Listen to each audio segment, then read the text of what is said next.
Welcome to the Johnny Massacre Show. On today's show, we talk about the new Ghostbusters 3 Afterlife trailer. We also talk a little bit about Trump's impeachment and Resident Evil 3 Remake, along with some old school records that I bought recently. So, first of all, there has been a trailer for the new Ghostbusters movie, which has a title with a suffix of Afterlife. It's called Ghostbusters Afterlife. That was revealed pretty much within the last 24 hours. I guess it makes sense. Afterlife referring to ghosts or living beyond death. And I watched the trailer about 40 minutes ago, and I was extremely angry. For many reasons. I class myself as one of the biggest Ghostbusters fans ever. When I was a kid, all I wanted to do was to be a Ghostbuster. I watched that movie again and again, and I've seen it at least 100 times, probably more. And the film represents great memories for me because I used to watch it with my brother, and we both wanted to be Ghostbusters. I had all the toys, I had everything. Oh look, Johnny Massacre wants to be a Ghostbuster, grown man wants to be a Ghostbuster. Stick it up your ass, you cunt. That was my childhood. When you're a kid, you play with stuff and you look up to stuff. It's better than that My Little Pony bollocks other kids liked. I wanted to go around in dark tunnels killing demons. That's what I wanted to do when I was a kid. And so I just loved the movie. And it's really easy to make a Ghostbusters movie, right? Now, before I get into what they should have done and what the trailer was about, what really dismays me is the reaction to this shit online. So, the Ghostbusters Afterlife trailer has about 294,000 thumbs up and about 4,000 to 6,000 thumbs down, indicating that we have a whole generation of people now who've grown up consuming utter shit, and they don't know any different. And the quality of old has just disappeared. Now you could say, oh, you're just like, yeah, you just fucking hate everything because like it's not the same as when you were younger. No, I don't give a fuck when the film was made. It's either good or it isn't. You know what my favourite film is after Ghostbusters? Casablanca. You know when that shit was made? I believe it was the 1930s, way before I was born. But I can still say that's one of the best films ever. What about music? Best music ever made? You've got to say 30s, 40s, 50s and 60s and possibly 70s. Look at the music today. It's all made in about 5 minutes automatically on a computer. The artistry is completely gone. Go back to classical music hundreds of years ago and compare that with the shit we've got today. It's been simplified to the point where the human attention span has just become awful as time has progressed to cater to that shit. A lack of attention that's just being exacerbated by this ridiculous social media technology we've got at the moment. Back in the day, people could sing, people could play a fucking instrument. How many people do you have like that today? So time has got nothing to do with whether I like a film or not. My nostalgia has got nothing to do with whether I like a film or not that comes out now. It's either good or it's fucking bad. And I know about Ghostbusters, and I can tell you this film is completely fucking off. So in this film, this is what they do. So the Ghostbusters are gone. Egon Spengler, who's played by Harold Ramis in the original movies, he actually passed away in real life. So this movie is an ode to him. And the kids, this daughter of Harold Ramis inherits his weird house in the middle of a cornfield in the middle of nowhere. And she finds Egon's proton pack and stuff and finds his old technology. They find some ghosts. And then there's a scene of these 9-year-old, 10-year-old kids driving around in Ecto 1, the Ghostbuster hearse converted car, and a little wheelchair contraption pops out the side of the door, which is like a little side gunner. And the little girl, who's like 10 years old, who looks like a boy, his little gender fluid thing, is shooting the proton pack as they drive down the street. A bunch of little kids who discover the Ghostbusters gear running around busting ghosts. I could not think of something more cringeworthy and further away from what they should have done for a Ghostbusters sequel than that. Now, I don't watch Netflix because it's obviously a load of shite. Why would I want to sit there and melt my brain watching these terrible TV series when I can make music or at least do something interactive like play video games? But I know Stranger Things is a big thing. It's about kids who go into some wilderness and find some weird mystical thing, and then they get special powers or some mystical shit happens. Whoop-de-fucking-do. No offense if you like Stranger Things, but I couldn't give a fuck. And it dawned on me that apparently this Ghostbusters is basically a rip-off of Stranger Things. How fucking dare you, the people who made this film? You are taking arguably the greatest comedy ever made with shades of sci-fi and paranormal and comedy excellence thrown in, and you are trying to cash in on it by adapting it to the current trends of Netflix bullshit by making it a copy of Stranger Things. Well, fuck you, Ghostbusters producers. Not only that, but anyone who knows anything about Ghostbusters knows its heart, soul, and spirit is in New York City. The director, Ivan Reitman himself, said, Ghostbusters is all about New York. There's something about New York. I wonder what it could possibly be. Could it be that New York's the greatest city in the world? The ultimate stage for a fantasy like Ghostbusters. The movie has to be in New York. Now, there's a few little clips of the original Ghostbusters in this sequel of sorts. Ghostbusters Afterlife, of the original Ghostbusters. That little clip is better than the whole trailer, and I guarantee it will be better than the whole movie. The original clip, Ray Stantz looking manly in his fucking oily, dirty boiler suit with his proton pack running through a gritty New York, hunting ghosts. That's what the film's about. Male camaraderie. Basically hunters going to war, busting evil spirits in New York City. Where better?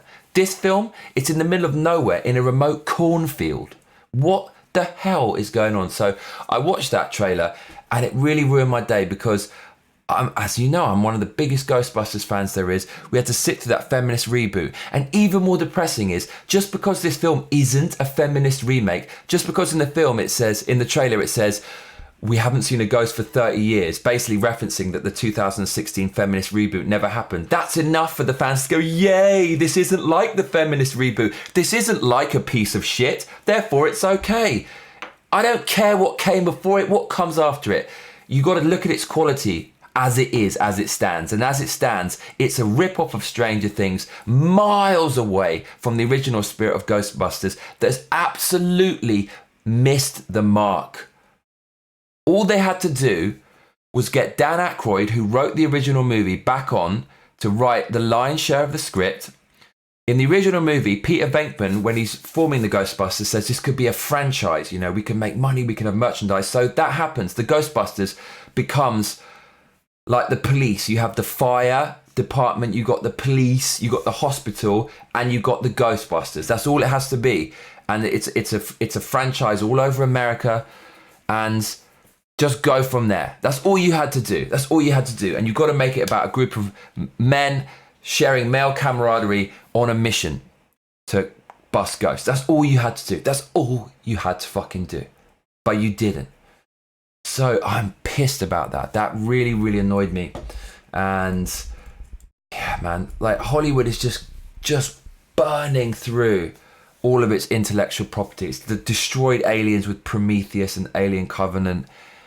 It's destroyed, oh man, what did they do? Terminator. They destroyed Terminator. I mean, they're just going to destroy everything. Next is going to be Back to the Future. And when that happens, that's it. I'm just done with movies. The golden age of movies has passed, people. It's over now. It's a big monopoly of these huge companies who just crank out the same old shit.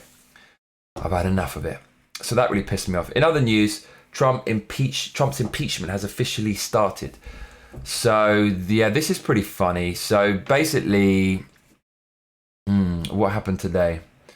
Well, we had Jerry Nadler come out, who is basically a Democrat up in Congress, and he announced the impeachment proceedings.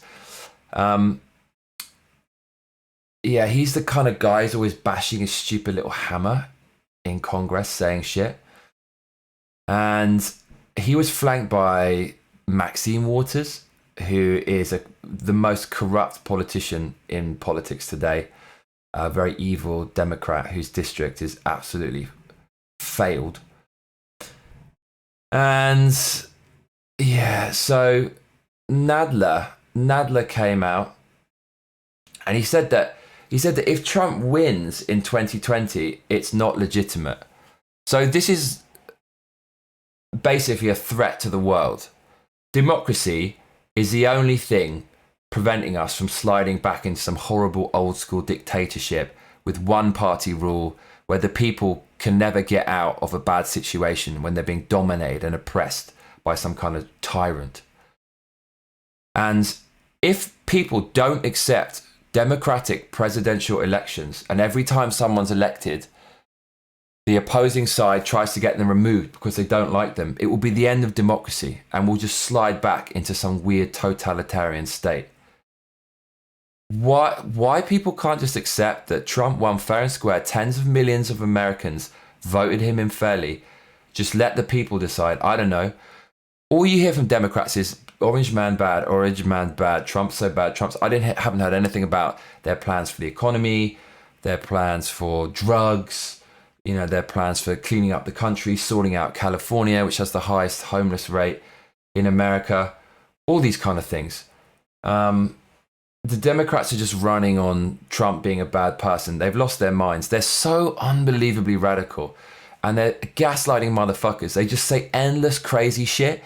And then when normal people go, now hang on a minute, that's not true. Then the Democrats say, well, you're on Donald Trump's side. So you're a bigot, you're racist, you're a misogynist, you're a sexist. This is the narrative they want to weave. Donald Trump is Hitler reincarnate and everyone who supports him is a basic white supremacist, even if you're black.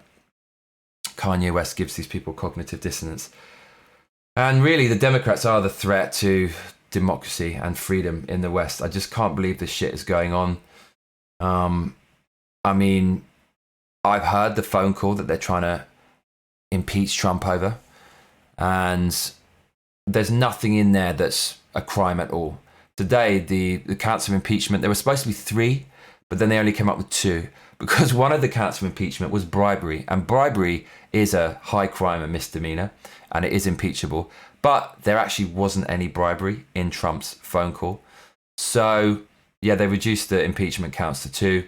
And it's basically just because they don't like Trump. Anyone with a brain cell can see that. If you think that Trump really was withholding aid to try to stifle his future political candidate, you really need your head checked. You're the kind of person who believes Epstein really committed suicide. Look what other people have done. You had Obama just before he was elected or around he was elected speaking to Russian politicians saying he can be more flexible if the Russians are just nice to him before the election, which is basically exactly what people are accusing Trump of doing. Trump is saying to Ukraine, hey, maybe I can help you out if you help me out. I mean, politicians do this all the time.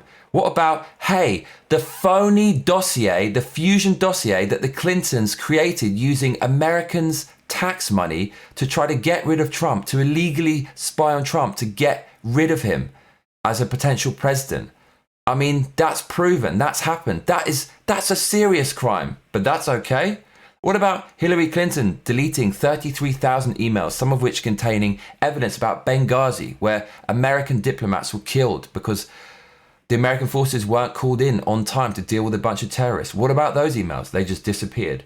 What about all this other crazy shit? What about Biden, the presidential candidate on the Democratic side, who's probably going to go up against Trump, whose son was working for Ukraine when his son's some crackhead and he's got no experience whatsoever, and he's making $50,000 a month, and Biden's on camera saying to Ukraine, if you don't fire the prosecutor who's investigating my corrupt son, we're not going to give you any money. That's far more of a quid pro quo than Trump's ever done on this phone call that everyone can hear and is available for everyone to see and read.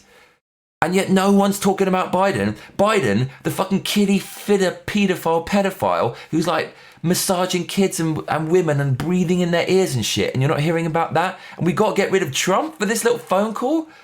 These people are fucking insane. Completely mad. So yeah, the impeachment's going ahead.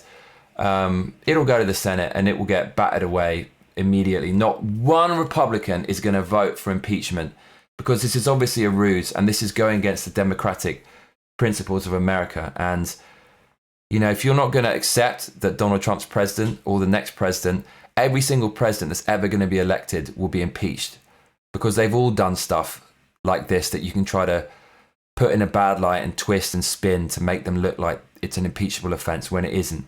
And the Democrats are opening this can of worms and it's fucking unbelievable. Just let Trump do his thing. The people voted him in. He hasn't done anything wrong. Nothing more severe than what Clintons have done or what Obama's done.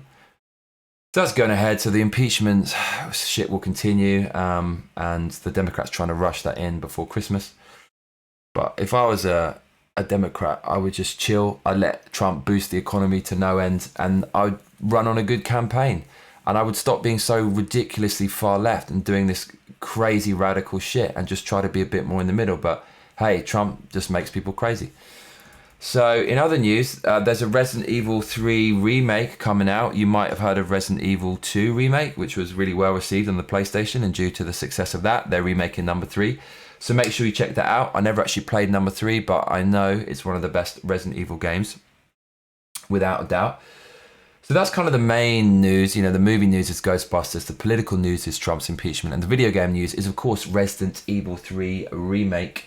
In other news, I went into this record shop in Japan, and it's really, really small. It's in a basement in Shibuya, and it's one of these dying breed kind of enterprises. You know, Jiro Dreams of Sushi, that documentary about sushi with that old Japanese guy who's a sushi master who, when he dies, those old practices will go the way of the dodo. This is kind of the same thing, but with vinyl and but with records. So I don't know if you can see my screen here. Look, that's a record shop in a basement. It's hard to even get in there. I said, "Oboiteru, do you remember me?" He's like, "Oboiteru yo." He's like, "I remember you." He's saying it's cold, so I shut the door. Look at all these records. So there's this old dude in there with millions of records, like in his 80s, knows everything about jazz. So I went in there to buy some records because I want to sample them for my music. So I got this, which is not available online, from 1975. It's original Japanese jazz influenced by Hawaiian music with vocals in. So you can sample the vocals, loop it up, put it in EDM, electronic and drum and bass. Or you can sample some of the piano and jazzy shit and put it in hip hop, cut it up on a beat pad.